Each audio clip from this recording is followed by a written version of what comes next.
What's the U.S. policy? Do the U.S. have a policy on population control? And this is where our story gets really, really strange. Because this may be the most notorious document in the history of the United States. And I'll show you why. It's the National Security Study Memorandum 200, Kissinger report, who was the director of the NSC and Secretary of State, submitted this document to Nixon in '74. They identified target nations they were going to use. They wanted to list multinational organizations.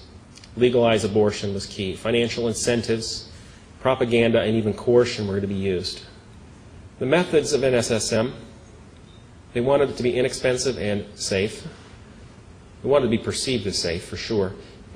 Non-physician, which means they wanted to implement this to huge populations and not enough doctors to do it. And vaccines are perfect for that. You don't have to be a physician in these countries to vaccinate.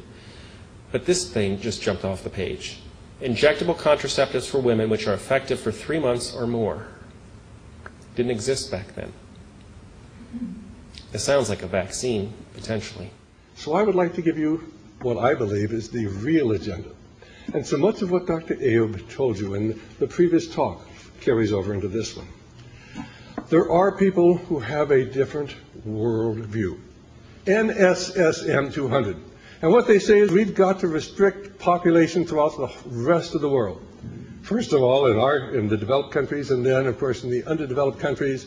And that's why we give all of these, hundreds of millions of dollars every year to the United Nations Planning, the Family Planning Association, why we finance abortion in China, why we finance abortion throughout the rest of the world, why we put those contraceptive vaccines out. And I've talked to people from Kenya and from the Philippines, both where they, without knowledge of women, they've given them contraceptive vaccines so they can't conceive and taken away the most important thing a woman can have, the ability to have children. But you see, these evil and wicked people have no human compassion. They just have a goal, and that is sustainable development.